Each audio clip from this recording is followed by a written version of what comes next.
Hello' guys welcome to my video' আজি এটা বিশেষ ভিডিঅ' লৈ আপোনালোকৰ আগত আহিছোঁ। ভিডিঅ'টো হৈছে অসম বুৰঞ্জী। আজি অসম বুৰঞ্জীৰ ওপৰত এটা ভিডিঅ' বনাবলৈ লৈছোঁ। ভিডিঅ'টো মই ২৬ তাৰিখে লিখিছিলোঁ।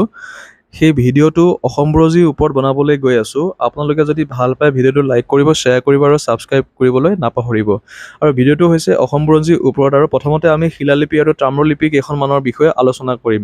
এতিয়া প্ৰথমতে শিলালিপিনো কি আৰু শিলালিপি আৰু তাম্ৰলিপিনো কেতিয়া অসমত কেতিয়া উদ্ধাৰ হৈছিলে সেই বিষয়ে আলোচনা কৰিম। আহকচোন আমি ভিডিঅ'টো আৰম্ভ কৰোঁ।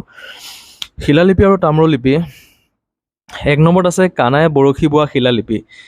এই শিলালিপিখনত তুৰ্কীসকলে অসমলৈ আহি মৃত্যুবৰণ কৰা কথা উল্লেখ আছে। এই যিখন কানাই বৰশী বোৱা শিলালিপি আছে, এই শিলালিপিখনত তুৰ্কীসকল যে অসমলৈ যুদ্ধ কৰিব আহি তুৰ্কীসকল যে মৃত্যুবৰণ কৰিছিলে তাৰ বিষয়ে উল্লেখ আছে। আৰু নটাবিন ইম্পৰ্টেণ্ট কথা আছে ইয়াতে। অসমত এতিয়ালৈকে 39খন শিলালিপি আৰু তাম্ৰলিপি উদ্ধাৰ হৈছে। আপোনালোকে মনত ৰাখিব যে অসমত এতিয়ালৈকে 39খন শিলালিপি আৰু তাম্ৰলিপি উদ্ধাৰ হৈছে। গুৱাহাটীৰ নীলাচল পাহাৰত উদ্ধাৰ হোৱা উমাচল শিলালিপি নামেৰে খ্যাত শিলালিপিখনেই অসমত এতিয়ালৈকে আৱিষ্কৃত লিপিবদ্ধ চাণক্যৰ প্ৰাচীনতম নিদৰ্শন।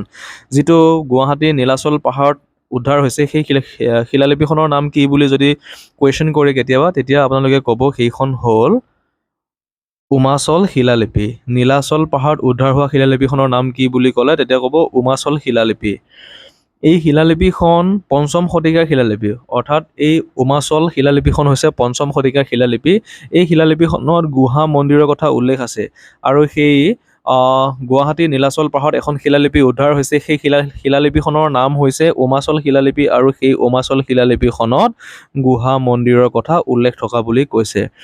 আৰু চাওক ইয়াতে অসমত উদ্ধাৰ হোৱা কেইখনমান শিলালিপি হ'ল আৰু অসমত কেইখনমান শিলালিপি উদ্ধাৰ কৰা হৈছে সেইকেইখন হৈছে নাগজৰী খনিকৰ গাঁও শিলালিপি, নাগজৰী খনিকৰ গাঁও শিলালিপি, ডুবি তাম্ৰ শাসন, এইখন এখন শিলালিপি, নিধানপুৰ তাম্ৰলিপি, এইখন উলুবাৰী তাম্ৰলিপি, এইখন এখন কানাই বৰশী বোৱা শিলালিপি আৰু আমবাৰী শিলালিপি। এইকেইখন মনত ৰাখিব। কেইখনমান শিলালিপি দি আৰু আপোনাক সুধিব পাৰে এই শিলালিপিখন ক'ত আছে বা এই শিলালিপিখন অসমত নে ক'ত উদ্ধাৰ হৈছে, সুধিব পাৰে তেনেকুৱা। এতিয়া আমি প্ৰাগজ্যোতিষৰ বিষয়ে আলোচনা কৰিম। প্ৰাগজ্যোতিষ অৰ্থাৎ প্ৰাচীন অসমৰ নাম। প্ৰাগজ্যোতিষৰ বিষয়ে আলোচনা কৰিম। প্ৰাগজ্যোতিষ অসমৰ প্ৰাচীন নাম। আমি সকলোৱে জানো প্ৰাগজ্যোতিষ হৈছে অসমৰ প্ৰাচীন নাম। ইয়াৰ ৰাজধানী আছিল প্ৰাগজ্যোতিষপুৰ, অৰ্থাৎ প্ৰাগজ্যোতিষৰ ৰাজধানী আছিল প্ৰাগজ্যোতিষপুৰ। এতিয়া সেই প্ৰাগজ্যোতিষৰ বিষয়ে কালিকা পুৰাণত কি লিখা আছে, ৰামায়ণত কি লিখা আছে, মহাভাৰতত কি লিখা আছে, আমি সেই বিষয়ে আলোচনা কৰোঁ। আহকচোন। কালিকা পুৰাণৰ মতে প্ৰাগজ্যোতিষতে ব্ৰহ্মাই প্ৰথমে গ্ৰহৰ সৃষ্টি কৰিছিল। কালিকা পুৰাণৰ মতে কি কৈছে? কালিকা পুৰাণত উল্লেখ আছে যে প্ৰাগজ্যোতিষতে ব্ৰহ্মাই প্ৰথমে গ্ৰহৰ সৃষ্টি কৰিছিল। আৰু ৰামায়ণত উল্লেখ আছে যে প্ৰাগজ্যোতিষ ৰাজ্যৰ প্ৰতিষ্ঠাতা আছিল মহৰ্ষি বিশ্বামিত্ৰৰ ককাদেউতা কুশমণিৰ পুত্ৰ অমৃতৰাজ। অৰ্থাৎ ৰামায়ণৰ মতে প্ৰাগজ্যোতিষ ৰাজ্যৰ প্ৰতিষ্ঠাতা আছিল মহৰ্ষি বিশ্বামিত্ৰৰ ককাদেউতা কুশমণিৰ পুত্ৰ অমৃতৰাজ। আৰু মহাভাৰতৰ মতে মহাভাৰতত উল্লেখ আছে যে প্ৰাচীন প্ৰাগজ্যোতিষ ৰাজ্যৰ সীমা দক্ষিণে বংগোপসাগৰ আৰু পশ্চিমে কৰতোৱা নদীলৈকে বিস্তৃত আছিল। অৰ্থাৎ মহাভাৰতত উল্লেখ আছে প্ৰাচীন অসমৰ ৰাজ্যৰ সীমাৰ বিষয়ে উল্লেখ আছে। প্ৰাচীন অসমৰ ৰাজ্যৰ সীমা ক'লৈকে আছিল? প্ৰাচীন প্ৰাগজ্যোতিষ ৰাজ্যৰ সীমা দক্ষিণে বংগোপসাগৰলৈকে আছিলে আৰু পশ্চিমে কৰতোৱা নদীলৈকে বিস্তৃত আছিল। অৰ্থাৎ আপোনালোকে এই পইণ্টকেইটা মনত ৰাখিব লাগিব। অৰ্থাৎ প্ৰাগজ্যোতিষপুৰ ৰাজ্যৰ বিষয়ে কালিকা পুৰাণত কি উল্লেখ আছে আৰু ৰামায়ণত কি উল্লেখ আছে আৰু মহাভাৰতত কি উল্লেখ আছে সেই পইণ্টকেইটা আপোনালোকে জানিব লাগিব। যিকোনো কম্পিটিটিভ এক্সাম দিবলগীয়া হ'লে আপোনালোকে এই পইণ্টকেইটা জানিবই লাগিব। এতিয়া আমি আলোচনা কৰিম দানৱ বংশৰ বিষয়ে।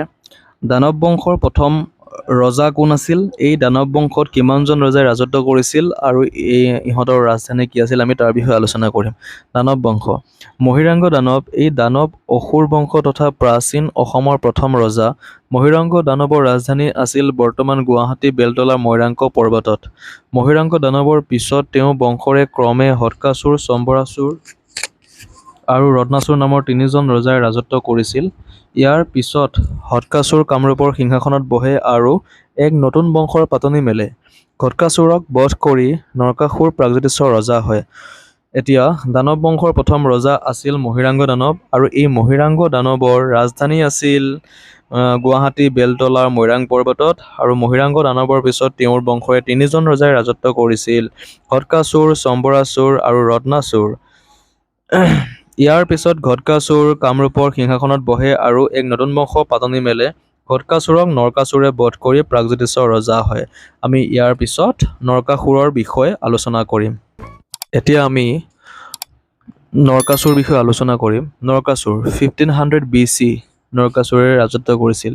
নৰকাসুৰ প্ৰাচীন প্ৰাগজ্যোতিষৰ অসুৰ বংশৰ মহাপৰাক্ৰমী ৰজা আছিল। নৰকাসুৰে বিদৰ্ভৰ ৰাজকুমাৰী মায়াক বিয়া কৰাইছিল আৰু শোণিতপুৰৰ অধিপতি বানৰজাৰ লগত মিত্ৰতা স্থাপন কৰিছিল। আনকি যি কামাখ্যা দেৱীক তেওঁ পূজা কৰিছিল সেই কামাখ্যা দেৱীৰ ৰূপত ভুল গৈ তেওঁক বিয়া কৰোৱাৰ প্ৰস্তাৱ দিছিল। নৰকাসুৰৰ অত্যাচাৰ বাঢ়ি অহাত শ্ৰীকৃষ্ণই তেওঁক বধ কৰে আৰু পুত্ৰ ভগদত্তক প্ৰাগজ্যোতিষৰ ৰজা পাতে। গতিকে এই পইণ্টকেইটা আপোনালোকে মনত ৰাখিব। মই আপোনালোকৰ সুবিধাৰ্থে এই পইণ্টকেইটা বহুত কষ্ট কৰি মই লিখিছোঁ। আপোনালোকৰ সুবিধা হ'ব বুলি মই ভাবিছোঁ। আপোনালোকৰ যদি সুবিধা হয় তেতিয়াহ'লে ভিডিঅ'টো লাইক কৰিব, শ্বেয়াৰ কৰিব আৰু ছাবস্ক্ৰাইব কৰিবলৈ নাপাহৰিব। এতিয়া আমি আলোচনা কৰোঁ বানৰজাৰ বিষয়ে। বানৰজা নৰকাসুৰৰ সমসাময়িক আছিল শোণিতপুৰৰ বানৰজা।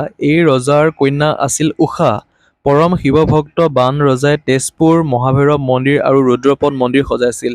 কুৱেশ্যন আহিব পাৰে বানৰজাই কি মন্দিৰ সজাইছিল? মহাভৈৰৱ মন্দিৰ আৰু ৰুদ্ৰপদ মন্দিৰ বানৰজাই সজাইছিল। বান আছিল শোণিতপুৰৰ প্ৰখ্যাত ৰজা মহাদানী বলিৰ পুত্ৰ। এতিয়া আমি ঘটুকচৰ বিষয়ে আলোচনা কৰিছোঁ। ঘটুকচ আছিল দ্বিতীয় পাণ্ডৱ ভীমৰ ঔৰসত আৰু মণিপুৰ জীয়ৰী হিড়িম্বাৰ গ্ৰামত জন্মগ্ৰহণ কৰা মহাবীৰ। ঘটুকচ আছিল দ্বিতীয় পাণ্ডৱ ভীমৰ ঔৰসত আৰু মণিপুৰ জীয়ৰী হিড়িম্বাৰ গৰ্ভত জন্মগ্ৰহণ কৰা মহাবীৰ।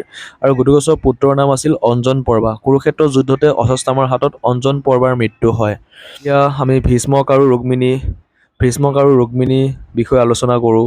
ভীষ্মক নগৰ আমি গমেই পাইছোঁ। ভীষ্মক ৰজাই ৰাজত্ব কৰিছিল। ভীষ্মক আৰু ৰুক্মিণী, ভীষ্মকৰ জীয়ৰী ৰুক্মিণী প্ৰাচীন কুণ্ডিল্য বা বিদৰ্ভ ৰাজ্যৰ ৰজা। বৰ্তমানৰ শদিয়াৰ আশে পাশে আছে এই ৰাজ্য। প্ৰাচীন কুণ্ডিল ৰাজ্য এতিয়া শদিয়াৰ আশে পাশে আছে ক'ৰবাত, ভগ্নাশেষ পোৱা যায়। ৰজা ভীষ্মকৰ ৰাজধানী আছিল কুণ্ডিল নৈ পাৰৰ কুণ্ডিল নগৰত। ৰজা ভীষ্মকৰ ৰাজধানী আছিল কুণ্ডিল নগৰত। বৰ্তমান ডিক্ৰং আৰু দিবং নৈৰ মাজৰ কুণ্ডিলৰ পৰা প্ৰায় 24 মাইল উত্তৰত এই ৰাজ্যৰ ভগ্নাৱশেষ পোৱা গৈছে। ভীষ্মক ৰজাৰ কন্যা আছিল ৰুক্মিণী আৰু ৰুক্মিণীৰ ককায়েক ৰুক্মবীৰে চেদি ৰাজ্যৰ ৰজা শিশুপালৰ লগত তেওঁ বিবাহৰ দিন স্থিৰ কৰাত সুদূৰ গুজৰাটৰ দ্বাৰকাৰ পৰা আহি শ্ৰীকৃষ্ণই ৰুক্মিণীক স্বয়ম্বৰ সভাৰ পৰা হৰণ কৰি নিয়ে। ৰুক্মিণী আছিল শ্ৰীকৃষ্ণৰ অষ্টমহিষী। ৰুক্মিণী হৰণৰ কাহিনী হৰিবংশ আৰু বিষ্ণু পুৰাণত পোৱা যায়। ৰুক্মিণী হৰণৰ কাহিনী ক'ত পোৱা যায় বুলি কৈছে? হৰিবংশ আৰু বিষ্ণু পুৰাণত পোৱা যায় বুলি কৈছে। এতিয়া ভীষ্মক ৰজাৰ কন্যা আছিল ৰুক্মিণী আৰু ৰুক্মিণীৰ ককায়েক আছিল ৰুক্মবীৰ। চেদি ৰাজ্যৰ ৰজা শিশুপালৰ লগত বিয়া দিবৰ কাৰণে বিবাহৰ দিন স্থিৰ কৰিছিল আৰু সেই কথা গম পাই সুদূৰ গুজৰাটৰ দ্বাৰকাৰ পৰা শ্ৰীকৃষ্ণই আহি ৰুক্মিণীক স্বয়ম্বৰ সভাৰ পৰা হৰণ কৰি লৈ যায়। ৰুক্মিণী আছিল শ্ৰীকৃষ্ণৰ অষ্টমহিষী। ৰুক্মিণী হৰণৰ কাহিনী ক'ত পোৱা যায় বুলি কৈছে? হৰিবংশ আৰু বিষ্ণু পুৰাণত পোৱা যায়। ঠিক আছে বন্ধুসকল, আজিলৈ ইমানেই। যদি ভিডিঅ'টো ভাল পালে লাইক কৰিব, শ্বেয়াৰ কৰিব আৰু ছাবস্ক্ৰাইব কৰিবলৈ নাপাহৰিব। Thank U.